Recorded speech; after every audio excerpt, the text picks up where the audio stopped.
Uh, let's get started. Welcome to Yes, my another. friend gonna tweet the hangout on Twitter. Heck yeah, I saw that. Hold on a second. Let me go ahead and get started with the introduction. So, email to AJ when you're editing this. This is it. After this is the introduction.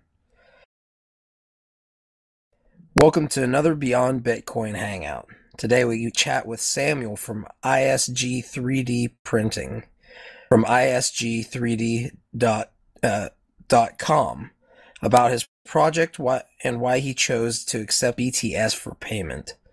As always, this is here for the community as well to speak up with any questions or ask them in the side panel, and I'll ask them for you. With that said, would you like to get started, Samuel, with maybe telling us a little bit about your project? I noticed that you accept cryptocurrencies and that you accept BTS, I believe. And I wanted to hear a little bit about what got you into cryptocurrency and what got you accepting cryptocurrencies for what you guys are doing with 3D printing. Well, thank you for the invite, by the way. But first, our big move was to accept Bitcoin since we are aiming every open source project. Then with 3D printing and Bitcoin, that was perfectly the perfect match to really go through on an open source community. So this is why we chose Bitcoin, and we're looking to accept many coins as possible. And the 3D printing will let us build many more open source projects like hydroponics, energy, and things like that. Yep. So, what is your scope as far as your business goes currently? Currently, it's my scope is aiming my ISG11 prototype.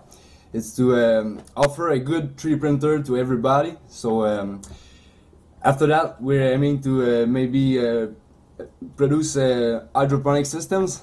We already have customers that is looking for a good systems that work by itself. So this is our next project after that. So, you're first going to build this business up to get it to the point where it can function on its own, and then you're going to use that business to help create the the tools that you need to actually set up hydroponics and things like that. Yeah, house and free energy and all this stuff. Yes. So you see, I don't know, where are you from? I'm from Quebec, Canada. This is why I'm not perfectly speaking English right now. It would make sense for speaking the French too, wouldn't it? Yes, it is. Okay. Well, you're from Canada. Do you pay attention to any of the economic issues that are going on today? Yes, we always do. Since we're also investing in many things, we're aware that Canada right now is different than maybe some other countries economically speaking. Yes. Do you see 3D printing doing anything for the people who, there's, how do I say this? There are a lot of people who are not proponents of things like 3D printing because they say that it's going to lose jobs. What would you say to somebody like that?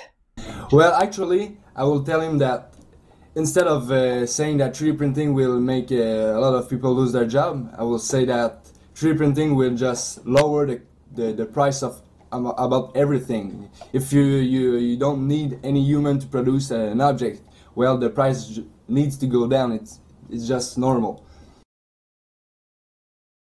So you think that that will It help can to also create offset? jobs. Yes, I'm thinking about it. It's also It can also yes, create jobs. yes, of course.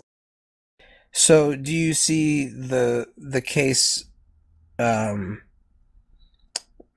for your second phase of the project as kind of a model that you think everybody else will generally use 3D printing to start their own separate businesses? Of course, we already helping a lot of business to start their business with 3D printing. We have a customer that just bought one of our 3D printer for motorcycle parts. Actually, yeah. So they actually buy their own 3D printer. Exactly. Yes, and I'm helping them to use it properly. That's interesting. So you can buy a 3D printer through you, and then I'm assuming that you get the spool and everything as well through you guys, right? Of course, yes, we can help for any product or any materials for a 3D printer. We can sell it. Yes.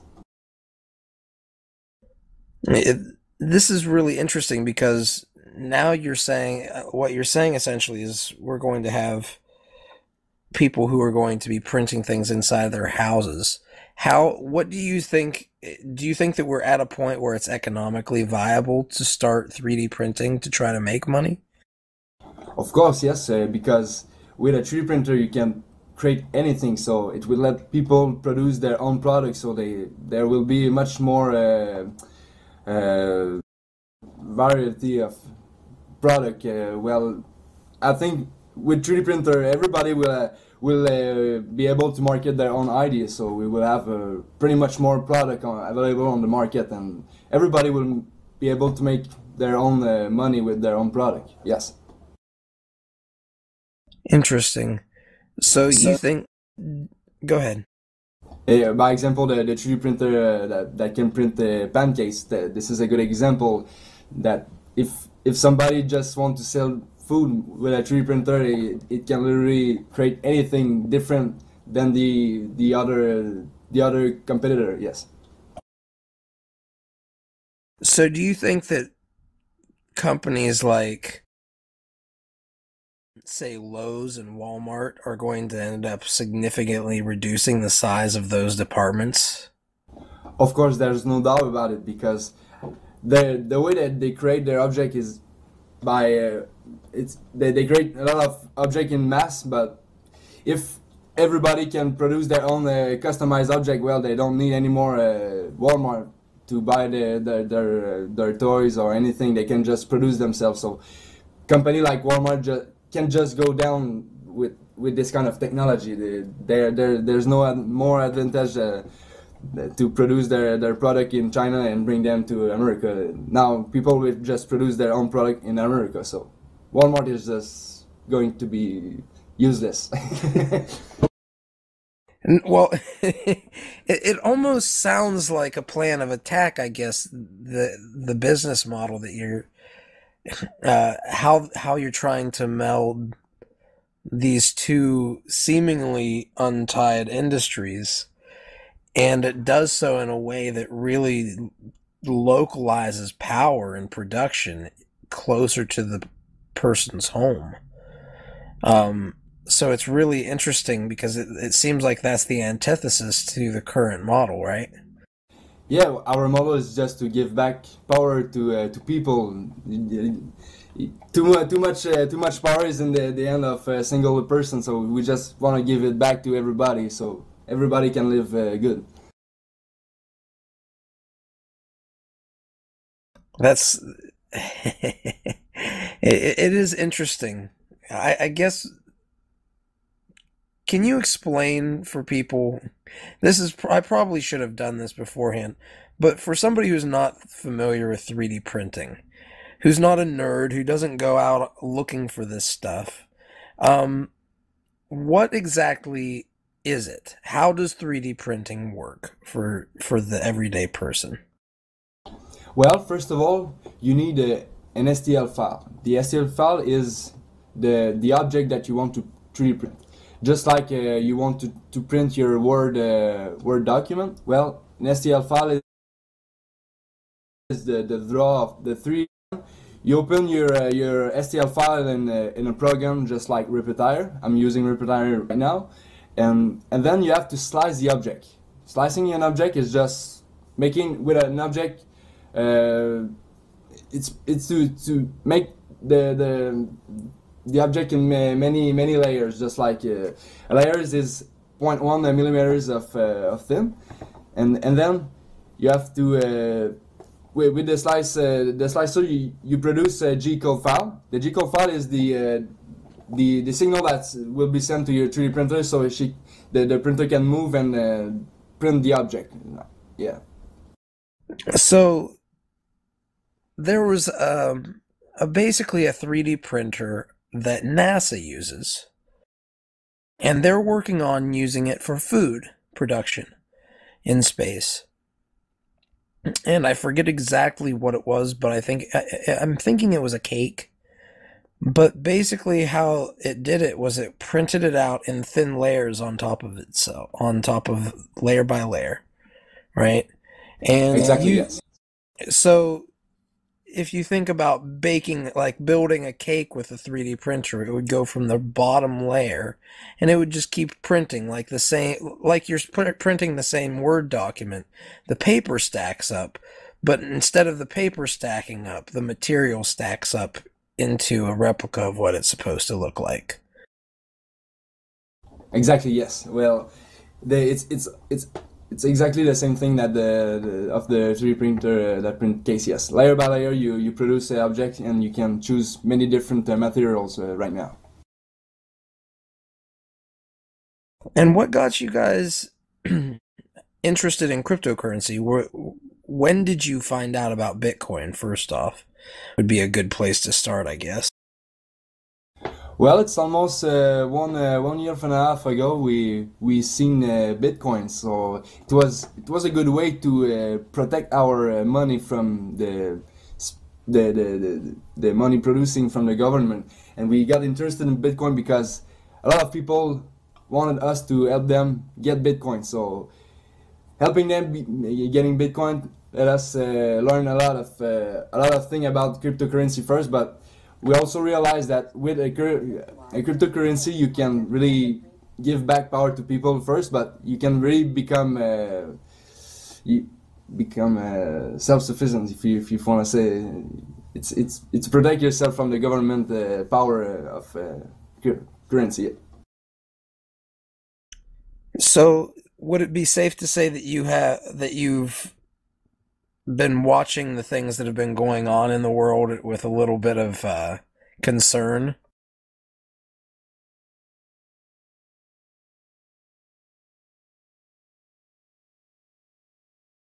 Yeah, of course, yes. We do a lot. Sometimes we realize, but that government is going to be very looking the bitcoins in the next few years, but it's also scares us right now because cryptocurrency is not it's not something that government will be positive in front of it. So yes, we really look at what's going on with the government right now, just to make sure that everything is all right. Yes.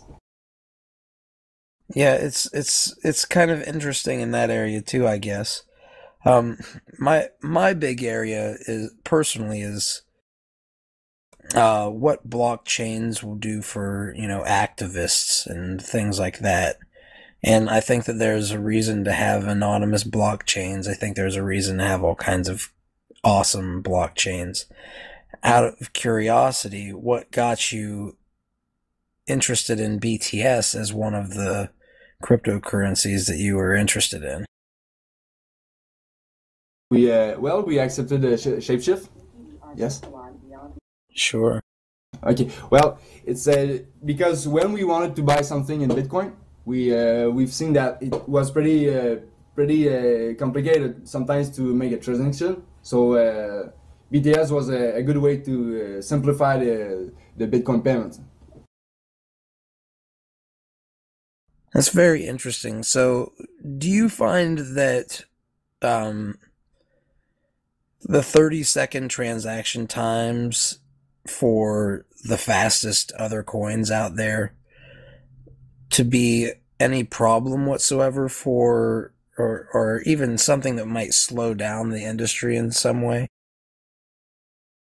Or just something that might make it difficult on users?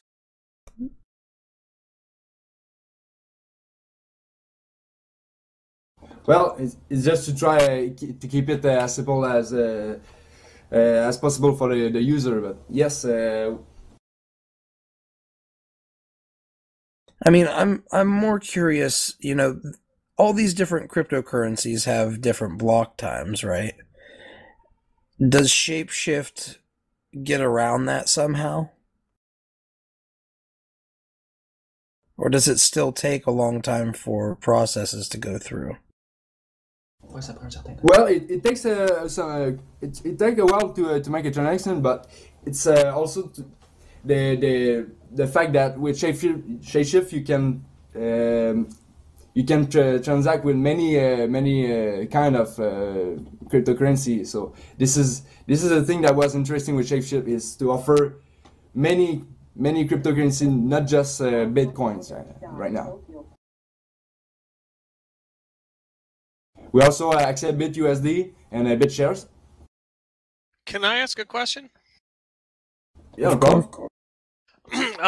How many people do you have working on your little project there, Samuel? Actually, we're 5. 5 people, and how many of those 5 people are programmer types versus mechanical types?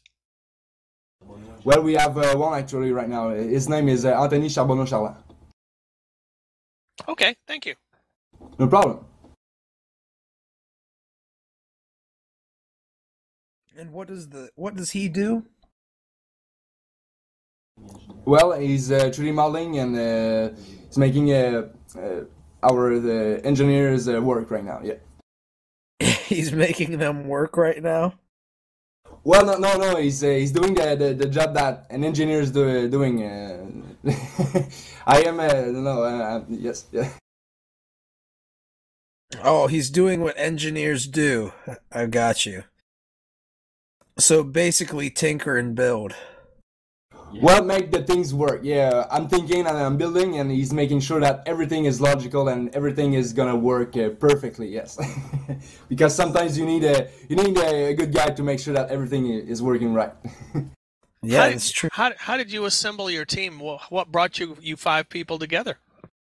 Well, it's people that I know. I've started building 3D printers, and then I've met my friend came to my house, and it just started to build something. And people were like, "Yeah, I can help you, Sam. And you need someone to do this kind of work, and you need another one person to do that kind of work." Yeah. Very grassroots organization. Yep. Yeah. I also have Mathieu Cote that is working in finance right now. So we're business side and marketing. So we're a good team. Yes. Does this have anything to do with a company called Brook Financial? Of course it is.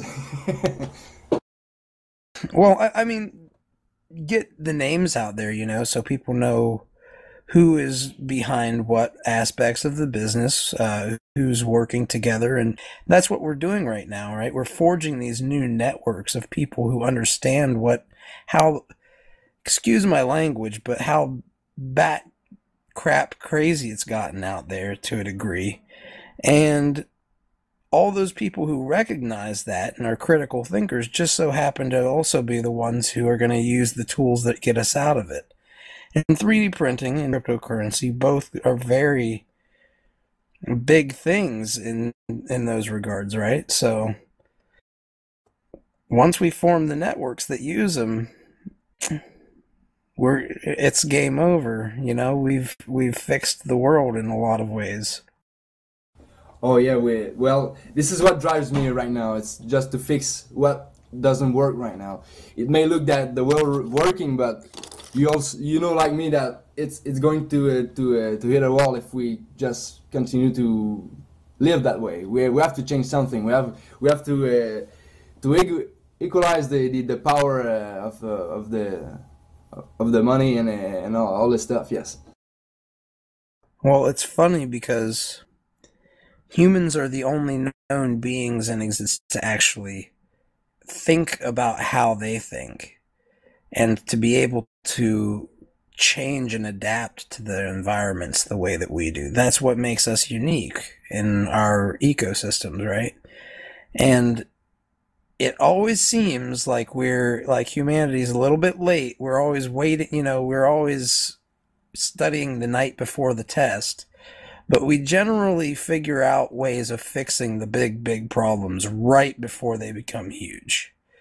You know, so it's very interesting to see all these things coalescing at the same time, and all these people who feel exactly the passion that you feel for your project, I'm sure, and the passion that we feel for all these different projects that we're out there trying to discover as a community. It's going to be really cool. But Data Security Note is asking, who is your target market? Who buys your product? Actually, we're aiming small businesses, and we're also aiming customers just like regular people, everybody that wish to launch their own product on a 3D printer, or just buy a 3D printer to produce their own product. But we're not aiming the big company, the big guy. We're very aiming the small guy. We're also doing a 3D modeling job, so people that just wish to create a STL file for their 3D printer, we can also do that. Now, is this STL file, I'm assuming it's used by a specific program, and is this program free, or is it something that you have to purchase, and where do you purchase it, and where do you get it? Well, you can get the free STL file on many websites, just like Thingiverse, Tinkercad, but you can also produce your own STL file. But STL file is just a format. It's not a program right now. But you can use Tinkercad, you can use Autodesk to create STL files also.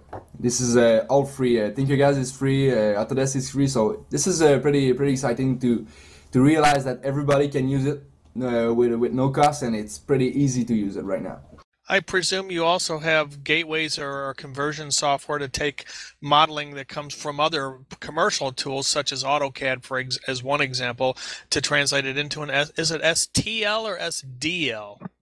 Actually, STL file, but we have a SolidWorks to convert many kind of files. So you can convert it, and it's an ST as in Thomas?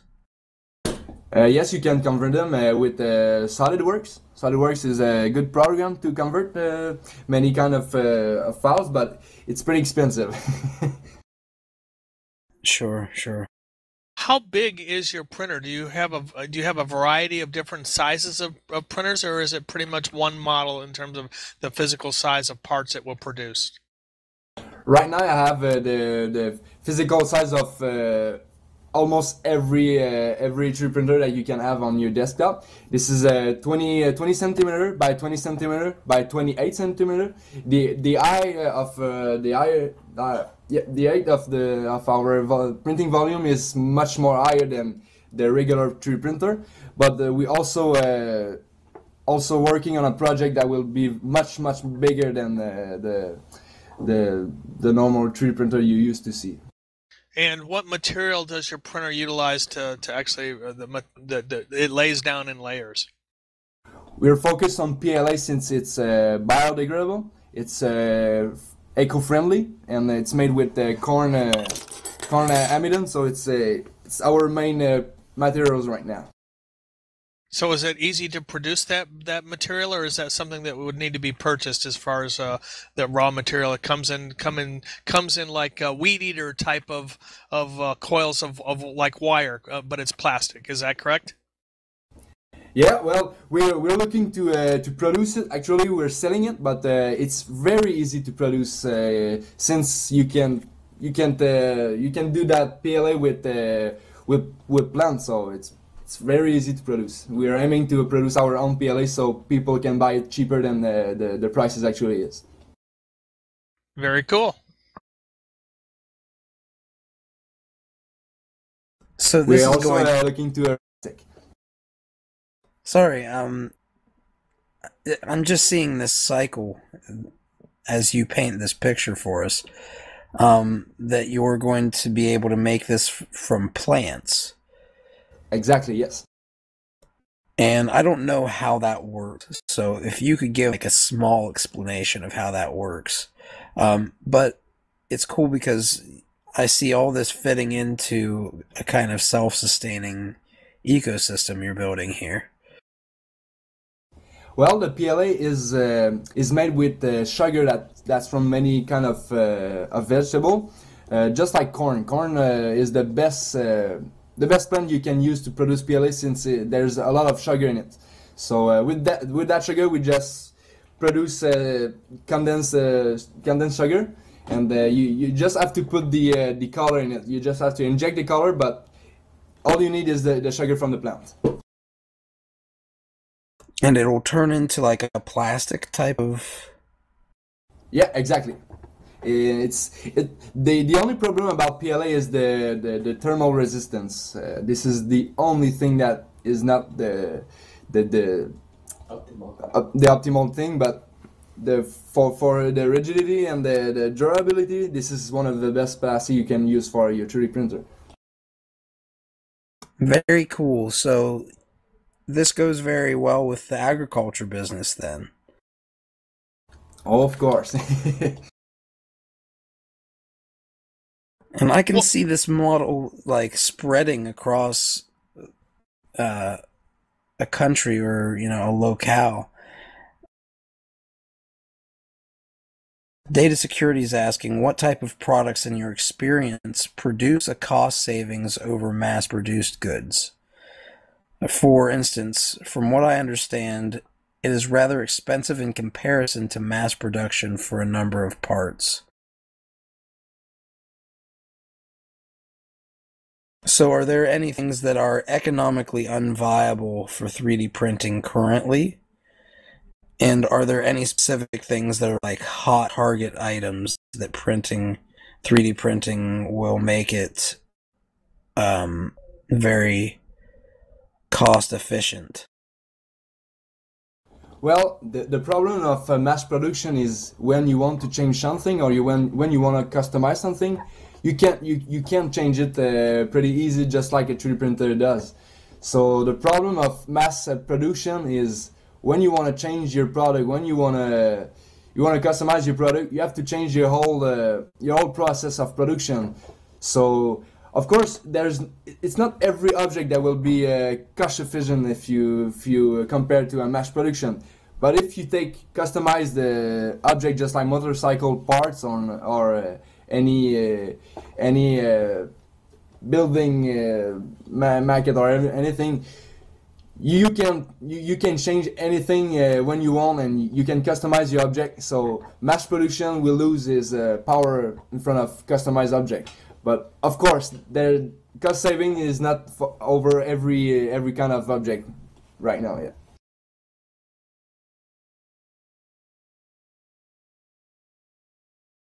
Have you seen or do you know of any databases where these STL files are stored, where like a public commons type of database where I can go and download a basic cup or a basic mug or, you know, any number of free 3D models that can be then printed out? Well, the best example is Thingiverse. We're using it often, so very every day. But this is the best website is Thingiverse, since almost everything is free, and you can also sell a lot of product on this website. So people just like you and me that buy a 3D printer can go on Thingiverse and download an object and produce it and then sell it. As long as you have the copyright on your website or anything. But this is very good. Thingiverse is the best example right now. Huh. That's Thingiverse, right? Yeah, Thingiverse. So THINGIVERSE.com. Yes. Exactly. So basically you'll have people come on here with all the stuff that they design and they'll sell it. Well, you can't sell every object. Some people don't want you to sell the object. There's no problem about producing it, but some people put there's a little sign that say that you can sell it, but Creative Commons. Sorry, I was searching the word Creative Commons. Yeah, I understand. We deal with that. That's kind of how our stuff here actually works too. You're more than welcome to use it for news type of purposes. Like if you want to add it to your cryptocurrency, journalists can use it for, as a source, or to, to kind of debut different news that's going on in different communities. So that's kind of the model that we use. Creative Commons is awesome. It's awesome to know that these people are putting this stuff out there for that too. Yeah, and there's pretty much a good object on this website. There's a lot of work. When you realize it takes pretty much time to produce a single STL file. Well, this is a good website. This is a gold mine, as we can say. Well, it's funny because I had a friend whenever I was in the military. He really liked these space figures. And they would actually take them and they would battle them. And just dropping by Thingiverse, which is what you were talking about. It looks like you can actually make these yourself now. So these people who used to pay, $50 or $60 for a little set of pieces are no longer going to have to do that. And that's just one little thing that I'm seeing just from some of the innovation on the front page of this site. So this will be worth digging into. How quickly can you produce a part of the maximum dimensions with your printer? How much? I guess that's not a fair question because the amount of time it takes depends on the complexity of the part. But what would be the maximum amount of time it would take you to produce a part? If you can think of something that's the most complex design you could try and print with your printer, how much time would it take to print it? Well, it can take many days actually, since the volume is pretty big, and if you take a very complex object, well, the printer cannot accelerate at its maximum speed, so it will take very, very long time. I will say many days, yeah. Okay, so that's one. We were talking about the ability to replace production, and of course that's going to be a limitation because it's not meant to be a mass production type of device. It's meant to empower every individual. The mass comes from the fact that you can take these 3D printers and put them in the hands of everybody. So even though it may take one person a long time to produce a complex part, if 100,000 people did that, there's your mass production, if you will. It's going to take longer. It's going to be more expensive, at least initially. But one thing that I've heard from you today that's really intriguing that I hadn't heard from other 3D printing folks, and I don't keep abreast of this technology really closely, but that's the whole issue of the renewable resource from the vegetable sources. That's fantastic. Yeah, well, and I have 2 other friends that have a 3D printer. So when we have a big production to do, well, I just call my friend and I say, okay, you have to print this, and I call my other friend and say, okay, can you produce me this object? So yes, I really like the fact that you said a thousand of people will really be the mass production. It won't be a single company that produce 1,000 product. It will be thousands of people producing a single object. So yes, that's a pretty good thing. Yeah. Do you think that there are things that the government should allow us not to print? Well, the good example is guns. Cody Wilson put the STL file of a 3D printed gun on Thingiverse 2 years ago. This kind of object is pretty dangerous, and this is this kind of object that government doesn't like too. Do you think that the governments are going to be able to fight something like that without taking away freedom from the internet? Of course, if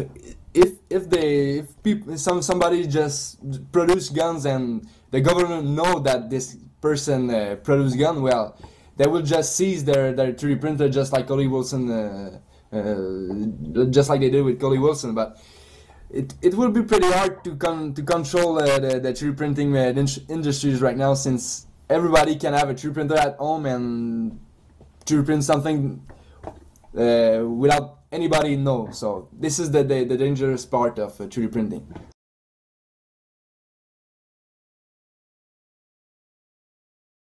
To answer your question, Fuzzy, ultimately, no. It's like once the blockchain technology is out there, you can't recall the whole ledger that's resident on everybody's computer. Well, the same way with once you've got people that have these 3D printers in their hands and they learn how to create their own STL files to produce whatever they need, then there's no way to stop that. And so you're going to have people that are producing things that are dangerous, but they're just tools. Everything is just a tool, and it's how it's used. It's the person wielding the tool that you have to be concerned about, not the technology that produces the tool. Well, this brings into question something that's very, very much in the back of my mind when I'm talking here today, is the FCC trying to take control of the internet, and this entire push to make it a utility, a public utility, as opposed to a right, where do you guys stand on that in relation to this? I mean, if I could completely sniff just about everything on the internet, and we can flag different files like .stl files someday, and we can know if somebody downloaded it, and then downloading it itself is made illegal. Do you see these things actually possibly happening? Of course. Well, I always thought about a serial number on the STL file. Maybe the government or internet security will be able to put a serial number on every object on every STL file. So when you want to 3D print, by example, a gun part, well, they will see the serial number of this part of the gun part, so they will know that you 3D print something illegal right now. Yeah. You see, these are some big questions, I guess, that we, none of us really know the answers to yet, how it's going to turn out. But it is very interesting to think and consider, the context and the possible consequences if we, Do keep in mind, Fuzzy, that the FCC originally, when the internet was first getting started and underway, the FCC did try to have control over it, but there was such an outcry with the small group of people that was making the internet happen at the very low levels, to where they did not persevere. They were not able to accomplish that, but they did have that as an attempt. So I really think you're kind of hearkening back to an earlier day, but of course the government has a lot of power, and they wield a lot of control over corporations, and so there has been infringements upon the freedom of the internet, and whether or not that will ultimately prevail really depends on the mass of people that use it and demand that it be kept free. And of course they're going to keep assailing with SOPA and PIPA and all these other things to try and take control of it, so that they can control the flow of information. But there's a plenty of resistance against that, and my hope is that resistance will stay steadfast and it will prevail, and they won't be allowed to accomplish taking control the way they've tried to. Those are some good points. It's very interesting because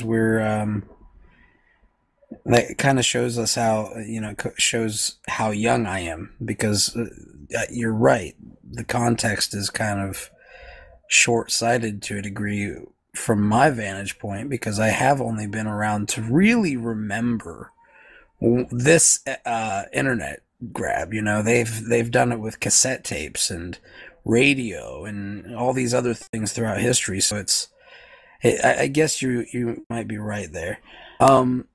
Data Security asks here, there are six types of 3D printing tech. He says, what kind of tech does your printer use? Well, I'm using the filament fused technology. This is the most common the most common technology that is used right now by desktop 3D printers, since there's no more patent and no more regulation on it. But not regulation, but limitation on it. It is open source, yes. So it's the fused deposit modeling. Yeah, as I can see on the website, this is the number 2. Interesting. Is there any reason to choose one over another?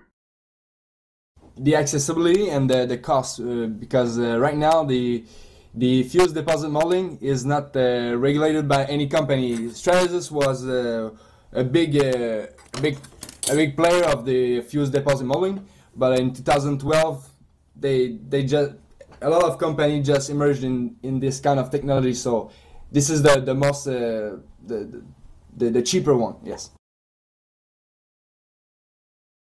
Is there an accuracy limitation of that technology versus others? Of course. Well, the accurate is lower than SLS and SLA, but you can reach a pretty good quality with the fused deposit modeling if you have a good printer. You really need to put more. How I can say? You need to adjust the printer constantly.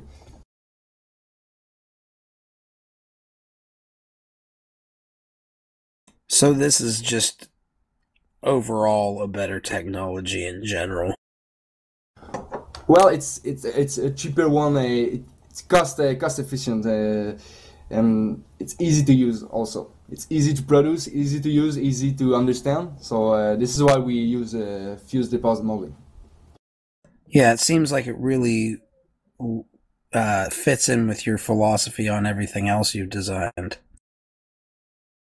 Exactly, yes, and it's also.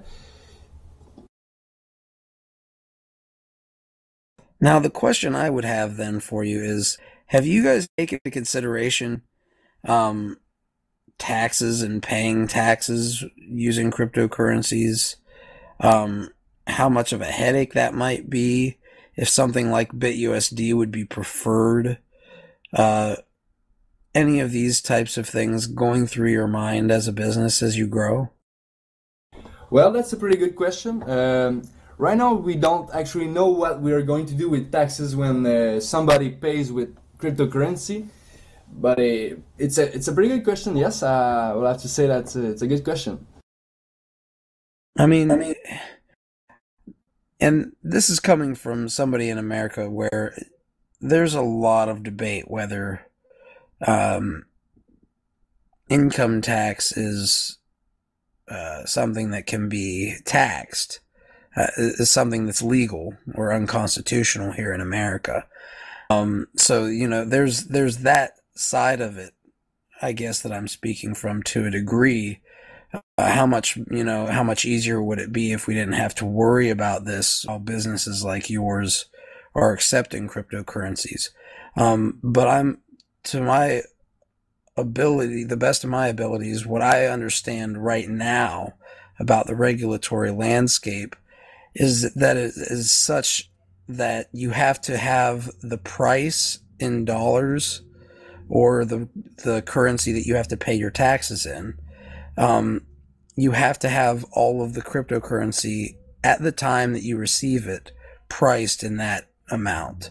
So if I receive $100 worth of Bitcoin, it's $100 on the ledger. It might be 0.15 Bitcoins today and 0.25 tomorrow, but it's going to say $100 that's taxable because that's how much I received it. That's the cost of it as I received it. And that would be the same for all other altcoins too, right? Does that make sense? Oh, yes, of course, it makes a pretty good sense. Yeah. the only reason I bring it up is because it seems to me like if what you guys are doing is pretty dang amazing, and every time I find somebody who's doing something amazing. This is something that I like to bring them to talk to our community and kind of let us know what's going on in this world, because a lot of the people who show up here are the ones who really love the idea of how we're going to actually fix the world, and we're going to have a non-violent revolution. We're going to use our brains to get out of it, you know?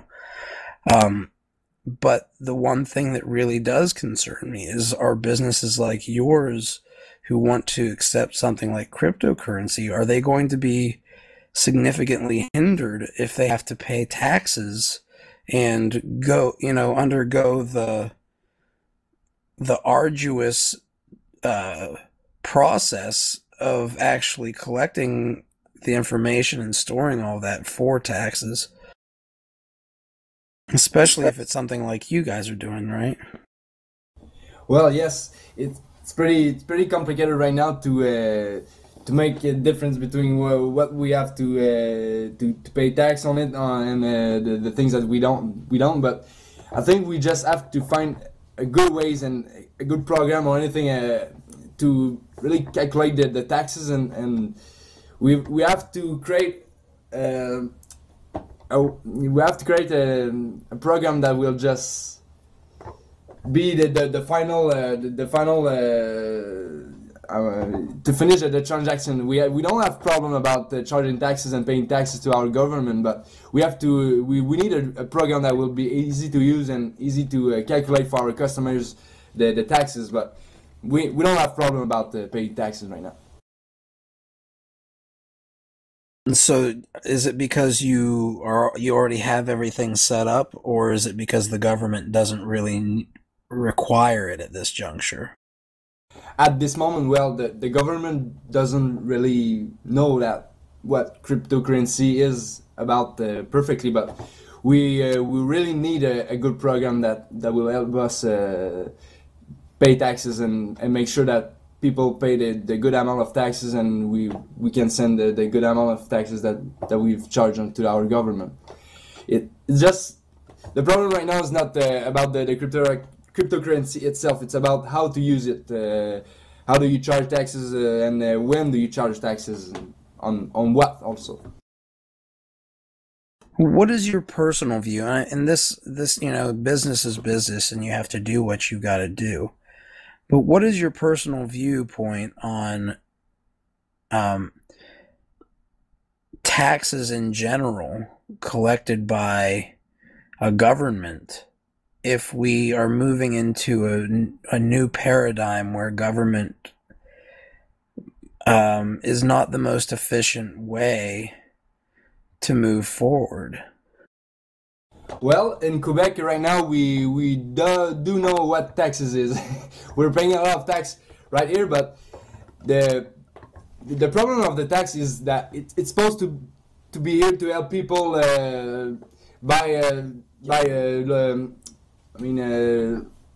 public services and build roads and building for the community. But like me, that actually the government using this money to just build their own paradigm, their own paradise. But so the problem right now is not the taxes itself, is the way that it used to. It used by the way it used to benefit a small amount of people, and in my opinion, taxes shouldn't exist. You should just be paying for what you use, not paying for something you may use.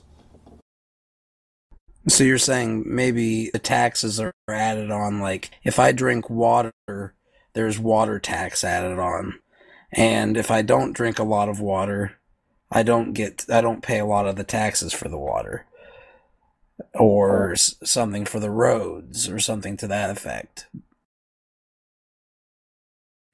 Yes, exactly. Well, taxes is supposed to be for this, but if taxes doesn't exist at all, well, we will have to we will have to pay by ourselves to produce that kind of service. This is impossible to run something without any money or any anything, but Sure. So it seems like you're saying that the ecosystem, as it grows up, it's going to find its own little ways of accomplishing that. yes, and we have to find a better way to put the money where.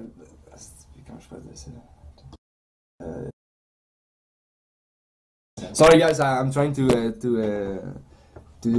understand how to say it in English. Well, You're fine. The problem right now is the government is running the money just like a shitty company. It's they do not spend the money at the good place. So for what I can see in the future is that everybody know where's the money go. This is what we need to know, where the money goes and where the money needs to go also, because we're paying a lot of taxes and the money doesn't go where we need. The money goes where it is good for some people. So we need blockchain analytics tools. Of course, it will be the best idea right now. Yes, good idea. The government has to put everything transparently out there, and the citizenry doesn't. No, of course, because they do not want to. they don't want you to know what they're doing with your money. Oh, I get along with you so well. Well, it's these are little things that, are going to affect your business, that are going to affect cryptocurrency in general. So it's important to bring them up, I think, especially whenever we're talking about cryptocurrency and 3D printing, which are both technologies that are very disruptive. Let's face it. I guess with that said, are there any places on any specific geographic locations on Earth that you guys are very interested in supplying to, or any places that you think are more ripe for the use of this technology? Well, we do not have any country in particular that we're aiming for, but Vietnam is a place that we're heading soon, because there's almost nothing right now. One of the biggest problems of Vietnam is that if you're running your 3D printer during the day, well, you may lose electricity for about 1 hour or two. So this is the main problem. So this is a country that really interests us, since there's a lot of people that came to us and asked us to go there to expand our 3D printing company. Oh, so you're actually in the process of looking at expanding? Yes, on the Vietnam, yes. Now, we don't have too much longer before we're finished with this hour. But before we move forward, of course, I work for the blockchain, the BitShares blockchain, to put these things together. And I like to bring on people like you who are doing some really cool things in your field that really work with cryptocurrencies in general. But of course, I'm a little bit biased to BitShares. With that said, have you guys ever considered the possibility of issuing your own cryptocurrencies or shares on a network like BitShares? Or user-issued assets. That's yeah. Of course, yes, we're always thinking about creating our own cryptocurrency right now. But since we're not good at producing developing our own cryptocurrency, we're not doing it right now. But this is a pretty good idea. So yeah, of course, we're aiming to create our own cryptocurrency, so people can buy and. Well, and this is the interesting. Pretty easy. Well, this is the interesting thing, and this is the reason why I bring it up. The way that our system is set up, you can issue your own user-issued asset that gains all of the benefits of BitUSD and BTS, of 10-second transaction times, and oftentimes less than that. Transaction times that are extremely scalable, transaction volumes that are extremely scalable, sending to names, things like that you get with BitShares. If you were to issue a user-issued asset on the blockchain, it would simply be there, just like BTS is. So you wouldn't even have to make your own blockchain. Of course, that would be something that you could do later on, and then just give, take that old currency that was a user-issued asset on the BitShares blockchain out of commission, so to speak, and let people trade in those tokens for the new tokens, or something to that effect. But I'm more just interested in explaining to you a little bit that the user-issued assets, you won't even need to be able to create your own blockchain, even though that might be something that you'd want to do in the future. Does that make sense? Well, actually, you just blew my mind. I didn't know about this, but yes, it is really interesting. We're really interested about getting into our own cryptocurrency, and your systems look very interesting, and I'm sure that it can help us accelerate the process of our having our own cryptocurrency. Yes, of course. Essentially, Samuel, a user-issued asset allows you to issue a token on the blockchain that essentially is the same thing as issuing your own Bitcoin, your own cryptocurrency. It's part of the BitShares ecosystem, but you're in full control over its volume of its you can even actually control whether or not to comply with regulations. You can actually control whether or not certain user accounts can be barred or allowed to have access to that user-issued asset. And that's just about to be released in the next version that's in development right now. Okay, yeah, well, that's a good that's an interesting thing. Yes, of course, it will be very nice. Yes, of course, we can discuss about that. Yeah, no problem. Sure. Well, and what I would like to do, this is the trend that I'm seeing, and this is how I'm moving forward, just to let people know. But the people who are starting up businesses and things like that, I believe that they will be some of the best people to have as delegates as well. And I'm going to be trying to talk behind the scenes and out front, I guess, with some people, Samuel. Okay, good. Thank you. Would be the potential of different businesses coming in and using BitShares delegates to kind of help pay to give themselves an upper advantage over everybody else in their space and say that they're powered by BitShares. And I think once you do that, you'll eventually have different businesses that'll try to take each other's delegate positions for obvious reasons.